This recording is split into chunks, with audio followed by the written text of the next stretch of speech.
आप कुर्सी पे विराजेंगे? कुर्सी कुर्सी आप महाराज जी, आप मोहन भागवत जी हैं, राष्ट्रीय स्वयंसेवक के अभी संघ प्रमुख हैं महाराज जी। इधर इधर लगा। एक आसन भी इस पे बिछा दे। एक आसन आप विराजे।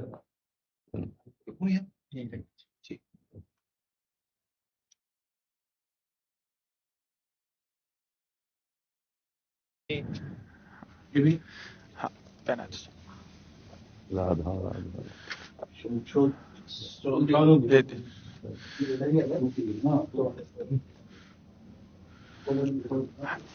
इधर दीजिए। आप विराजिए। माला ऐसे रहने दीजिए, बैठ हम जाइए। अपनी शिव जी को प्रणाम करते हाँ, और किसी को कुर्सी की आवश्यकता हो तो मंगा लें, अगर जमीन में बैठना है। बैठ जाइए। मेरा ही केवल घुटने का जरा है जी महाराज जी, बस दर्शन करने थे। आपकी बात वीडियो पर सुनी तो लगा एक बार देख लेना चाहिए। चाह मिटी चिंता गई मनुआ बेपरवाह, ऐसे लोग कम देखने को मिलते। देखो, अपने लोगों का जन्म जो भगवान ने दिया है ना, ये सिर्फ सेवा के लिए दिया है। व्यवहारिकी सेवा और आध्यात्म की सेवा, ये दोनों सेवाएं अति अनिवार्य है। केवल व्यवहारिकी सेवा ही होती रहे, हम अपने भारतवासियों को अगर हम परम सुखी करना चाहते हैं तो केवल वस्तु और व्यवस्था से नहीं कर सकते, उनका बौद्धिक स्तर सुधरना चाहिए। आज हमारे समाज का बौद्धिक स्तर गिरता चला जा रहा है, बहुत चिंता का विषय है। हम सुविधाएं दे देंगे, हम विविध प्रकार की भोग सामग्रियां दे देंगे, लेकिन उनके हृदय की जो मलिनता है, जो हिंसात्मक वृत्ति है, जो अपवित्र बुद्धि है, ये जब तक ठीक नहीं होगी तब तक हमारा देश धार्मिक देश है, हमारे यहां धर्म की प्रधानता है। तो इसी बात को बार बार हम सबसे निवेदन करते हैं कि ये जो हमारी नई पीढ़ी है, इसी से हमारे राष्ट्र की रक्षा करने वाले प्रकट होते हैं। जो विद्यार्थी जन है, उन्हीं में कोई एमएलए बनता है, उन्हीं में कोई सांसद बनता है, उन्हीं में कोई मुख्यमंत्री बनता है, उन्हीं में कोई राष्ट्रपति या प्रधानमंत्री उन्हीं में अपने लोग भी सब थे।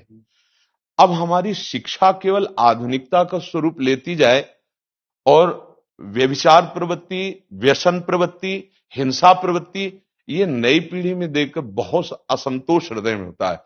इसीलिए कितनी भी शरीर में पीड़ा हो, हम प्रयास करते हैं जितने से जितने सामने हमारे भगवत स्वरूप जन आते हैं, पहले बुद्धि शुद्ध होनी चाहिए। मय्ये वो मन आदत्स्व मई बुद्धिम निवेश है, तो निवशिष्यति मय्ये व अत ऊर्ध्वम न संशया, तू मेरे में ही निवास करेगा, अर्थात भगवदानंद में। अविनाशी जीव कभी भोग विलास में तृप्त हो ही नहीं सकता। हम अगर अपने राष्ट्र की विशेष सेवा, तो हमारे धर्म का परिचय, जैसा आप जन करते हैं, धर्म का हमारा क्या स्वरूप है, हमारे जीवन का लक्ष्य क्या है। हमें जितना राम जी प्रिय है, कृष्ण जी प्रिय है, उतने भारत देश हमारे लिए प्रिय है। जैसे राम भक्त कृष्ण भक्त, वैसे हमारे भारत देश का हर जन जन हमारा आदरणीय और पूजनीय। पर अब जो मानसिकताएं बन रही हैं, वो हमारे धर्म और हमारे देश के लिए लाभदायक नहीं होंगी। व्यसन का इतना बढ़ता स्वरूप, व्यभिचार का इतना बढ़ता स्वरूप, हिंसा का इतना बढ़ता स्वरूप, ये बहुत ही विपत्तिजनक है। अगर ये बढ़ता रहा तो हम विविध प्रकार की सुख सुविधाएं देने पर भी अपने देशवासियों को सुखी नहीं कर पाएंगे, क्योंकि सुख का स्वरूप विचार से होता है। सुख और दुख की स्थिति सत्य नहीं है, आगमा पाइनो अनित्यास, लेकिन हमारा विचार, और विचार हमारा गंदा हो रहा है। बस हमारा उद्देश्य यही है कि हमारे देशवासियों का विचार शुद्ध होना चाहिए। अगर विचार शुद्ध है तो राष्ट्र प्रियता, जन सेवा, समाज सेवा, ये सब स्वाभाविक होने लगेगा। और विचार अशुद्ध है तो सुविधाएं बहुत हैं, उनका दुरुपयोग हो रहा है। तो बस आप सबसे बड़े बड़े जो उपदेष्टा जन हैं, जो बड़े बड़े धर्म की रक्षा के लिए भगवान ने जिनको भेजा है, उन सबसे यही प्रार्थना है कि सब व्यवस्था करते हुए हमारे देशवासियों की बुद्धि अध्यात्म को समझे। बिना अध्यात्म को समझे दुख सुख की समानता बिना किए परम सुख का अनुभव हो ही नहीं सकता। इस मायाकृत भोग पदार्थों को भगवान ने दुख योनया कहा है। मानो एक बोर्ड लगा दिया, दुखालयम अशाश्वतम। और हम सब यही चाहते हैं कि लौकिक भोगों को भोगने से ही हमारा राष्ट्र सुखी हो जाएगा या हम सुखी हो जाएंगे। नहीं, लौकिक भोगों को पूजन सामग्री बना करके और साध्य सच्चिदानंद प्रभु को रखा जाए तो आनंद की उमंगन हो जाएगी। बहुत सुंदर मानव जीवन का स्वरूप है, जिसे देव दुर्लभ कहा गया। दुर्लभो मानुषो देहो। लेकिन क्या दुर्लभता शब्द स्पर्श रूप रस गंध इन्हीं विषय के भोगने की या इन्हीं सुविधाओं के लिए दुर्लभ कहा गया?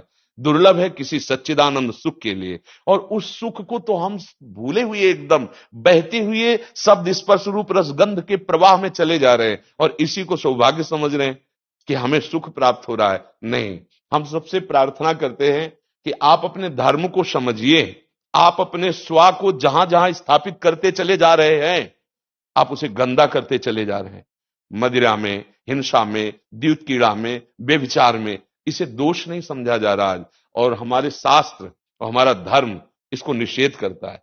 कलयुग की स्थिति बताई गई है। छोटे छोटे बच्चे व्यसन करने में लग गए। आज स्कूली विद्यार्थी जिनको ब्रह्मचर्य से पुष्ट होना चाहिए, वो ब्रह्मचर्य नष्ट कर रहे हैं। ये बड़ा चिंता का विषय है। हमारे देश के लिए जो जवान चाहिए, हमारे देश के लिए जो भक्ति चाहिए, उसमें बुद्धि और शरीर बल दोनों होना चाहिए। शरीर बल क्षीण हो रहा है क्योंकि व्यभिचार प्रवृत्ति में बहुत कमजोर अवस्था में, जैसे गेहूं की फसल है और गलेथ में काट ली जाए तो न दाना मिलेगा न सही भूस मिलेगा। ऐसे ही 20 वर्ष की अवस्था तक यदि ब्रह्मचर्य नष्ट कर दिया जाए तो वो गृहस्थ के योग्य में नहीं रह सकता। राष्ट्र सेवा की क्या बात है। हमारे राष्ट्र सेवा के लिए बहुत विशाल हृदय की आवश्यकता है। हमारे शरीर को बहुत स्वस्थ रखने की आवश्यकता है, तभी हम समाज सेवा, राष्ट्र सेवा। तो शरीर और बुद्धि दोनों का स्वस्थ होना बहुत आवश्यक है। तो शरीर को तो नष्ट किया जा रहा है विषय भोगों में। लोग समझने लगे हैं कि मांस खाने से हमारा स्वास्थ्य अच्छा रहेगा, हम बलवान बनेंगे। अध्यात्म बल नहीं तो तेरे शरीर की चर्बी बढ़ा ले, लेकिन तू न काम पर विजय प्राप्त कर सकता, न क्रोध पर, न लोभ पर, न मोह पर, न हिंसा पर। फिर क्या जीवन। तो इसीलिए हमारा बार बार हृदय में सबसे प्रार्थना है, जिस संत भगवान भी आते हैं, ये देखो इस समय आवश्यकता विचार शुद्ध करने की है, आहार शुद्ध करने की है, आचरण शुद्ध करने की है। हमारे देश ने चरित्र की पूजा की है। रावण किसी बात में कम नहीं था। आज भी कोई शिव अगर अभिषेक होता है तो तांडव स्तोत्र उसी का गाया जाता है। जटाटवी गलत ज्वल प्रवाह पावित स्थले। ऐसा विद्वान और ऐसा बलवान जो 20 बार जैसे झूला आराध्य देव को झुलाया जाए, ऐसे महादेव सहित पार्वती को बाजुओं पे झुलाया, वो महाबली चरित्रहीन हो गया तो अपने देशवासियों ने राक्षस कह दिया उसको। चरित्र, आज हम चरित्र पर ध्यान ही नहीं दे रहे। चरित्र बेचना मतलब कोई समझ में नहीं आ रहा। छोटे छोटे बच्चे चरित्रहीन हो रहे हैं। हमारा राष्ट्र संकट में पड़ जाएगा अगर हमारे बच्चे व्यवस्थित नहीं हुए, उनकी बुद्धि शुद्ध नहीं हुई, उनका स्वास्थ्य ठीक नहीं रहा। कौन आगे चल करके है? यही पीढ़ी तो है ना। इन्हीं में से तो निकलते हैं हमारे राष्ट्र भक्त, भगवत भक्त, देश सेवी। तो सबसे यही प्रार्थना है कि हमारे नई पीढ़ी को सुधारा जाए, उनकी मानसिकता, उनका बौद्धिक स्तर सुधरे, क्योंकि भगवान ने हमें सेवा के लिए भेजा है सबको। चाहे जितना एकांत गुफा में भजन करे, उसकी भजन की सिद्धि समाज सुधार में लगेगी। अगर समाज सुधार में नहीं हुई तो खास बात नहीं हुई। अपना उद्धार कर लेना कोई खास बात नहीं है। खास बात है अपने जीवन को सत्य और तप में तपा करके समाज को प्रदान कर देना। हाँ, विविध प्रकार से हमारे समाज को सुख पहुंचे, इसी में भगवान विराजमान है। बहुनाम जन्म नाम अंते ज्ञानवान माम प्रपद्यते वासुदेवा स्वरम इत्सम आत्मा दुर्लभा। भगवान कहते हैं बहुत जन्मों की आराधना के बाद ऐसा विवेक जागृत होता है, ऐसा ज्ञान प्राप्त होता है कि सबके हृदय मंदिर पर भगवान वासुदेव विराजमान है। और यही अगर लक्ष्य बन गया तो संसार की सेवा करते हुए वो भगवान को प्राप्त हो जाएगा। ये संसार है नहीं, ये वासना वासुदेवस्य वासितम भुवनत्रयम् सर्वभूत निवासोस्मि वासुदेव नमोस्तुते। वो वासुदेव ही अपनी वासना, इच्छा, एको हम बहुत श्यामा विस्तार कर लिया है। यही जनाना है कि तुम साधारण देह नहीं हो प्यारे, तुम अविनाशी के बच्चा हो, जो चाहो कर सकते हो। पर तुम्हारी चाह गलत दिशा को चली गई। व्यसन छोड़ो, बेविचार छोड़ो, तो हमारी राष्ट्र सेवा में लगो, समाज सेवा में। बूढ़े बूढ़े माता पिता को जवान बच्चे निकाल दे रहे हैं। क्या ज्ञान है? जिस समय हम किसी ज्ञान के योग्य नहीं थे कि अपनी रक्षा नहीं कर, उन्होंने हमारा मल धोया। आज हमें अवस्था उनकी सेवा की। हमारा समाज किस तरह से गिरता जा रहा है। जब बूढ़े जन मिलते हैं ना कि हमें घर से निकाल दिया, हमारे बेटे सेवा नहीं करते, तो लगता है हमारे शास्त्र तक पहुंचना तो बड़ी कठिन बात है। ये मनुष्य की मनुष्यता को भी छोड़ते चले जा रहे हैं, नहीं चले जा रहे। अब जैसे और लोग बहुत से वचन ऐसे, हम आपको ये दे देंगे, हम आपको ये दे देंगे, उसे होगा क्या? जो आप देना चाहते हो बहुतों के पास है। इनकी बुद्धि सुधारो, इनको धर्म का ज्ञान करवाओ, इनको राष्ट्र प्रियता सिखाओ कि राष्ट्र के लिए कैसे प्राण समर्पित किए जाते हैं। हाँ, अगर ये नहीं हुआ तो सुख सुविधाओं में फिर भोगवृत्ति बढ़ती चली जाएगी और लाभ नहीं मिल पाएगा। परसों नोएडा में मुझे भाषण करना था भारत के विकास पर। स्व के आधार पर भारत का मतलब, बिल्कुल यही बात मैंने रखी। आप लोगों से सुनते वही बोलते और वही करते, राष्ट्रीय और व्यक्तिगत चरित्र का। बस चिंता ये होती कि हम लोग करते चले जा रहे हैं, आप लोग भी करते चले जा रहे हैं, इतनी बातें बढ़ भी रही है। तो प्रयास तो हम करेंगे, निराश तो हम कभी होंगे नहीं, क्योंकि जीना इसी के लिए है, मरना है तो इसी के साथ मरना है। परंतु क्या होगा ऐसी चिंता मन में आती है, इनके भी मन में आती है, उनके भी, सबके मन में रहेगी। इसका उत्तर सीधा ये है कि क्या हम श्री कृष्ण पर भरोसा नहीं करते? क्या बात है, बस हमें जो एकदम सही, हमें जो खास बात पकड़नी है, क्या हम सच्चिदानंद त्रिकालज्ञ सर्वज्ञ जगत गुरु भगवान श्री कृष्ण के भरोसे में भी कमी है क्या? अगर भरोसा दृढ़ है तो वही होगा जिसे कहा जाता है परम मंगल में, परम मंगल होगा, कदम पीछे नहीं। हम अध्यात्म बल को जानते हैं, हम अपने स्वरूप को जानते हैं, इसलिए हमको ये नहीं डरना कि होगा क्या। 3 प्रकार की लीलाएं भगवान की हो रही, एक सृजन और एक पालन और एक संहार। जिस समय जैसा आदेश होगा हम उनके दास हैं, वैसा ही करेंगे। क्या होगा? अब वही होगा जो मंगल रचा होगा श्री कृष्ण। अब संशय तो करना नहीं है, हाँ बिल्कुल संशय नहीं करना। जैसे आप अपने लोगों को तैयार किया श्री कृष्ण ने, ऐसे ही आपके इन्हीं में से एक तैयार हो जाएगा जो बहुत जोर का संभालेगा। आपको चिंता नहीं करना आगे क्या होना है। हाँ, मूकम करोति वाचालम पंगुम लंघयते गिरिम यत् कृपा तमहम वंदे परमानंद माधवम। हमारे साथ श्री कृष्ण हैं, अब वही होगा जो परम मंगल होगा। बस निराशा, हताश, उदास ये हमारे जीवन में नहीं अधिकार रखते। किसी भी परिस्थिति में बिल्कुल किसी भी तरह का कोई शोक नहीं, किसी भी तरह का कोई भय नहीं। अविनाशी हूं, हाँ जो हमें सेवा मिली दहाड़ता रहूंगा जब तक शरीर में श्वास है, और जब शरीर छूटेगा तो जो मेरा स्वरूप है उसी को प्राप्त होगा, मुझे कोई भय नहीं। और कि हमारा तिरंगा, हमारा राष्ट्र, हमारा भगवान है।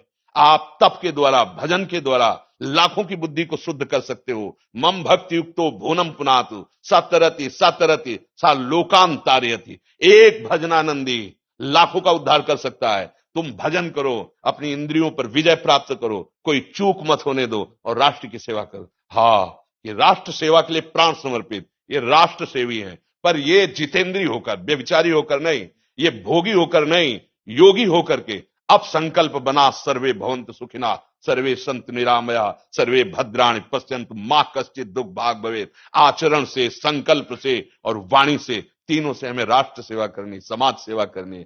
और हम निरंतर यही चाहेंगे कि आप जैसे सतमार्ग में प्रेरित करने वाले स्वस्थ रहें, भगवान सदैव रक्षा करे और आप आगे बढ़ते रहे। हमारे देशवासियों की हाँ बौद्धिक स्तर का सुधार और व्यवहारिक स्तर का सुधार दोनों का होता रहे।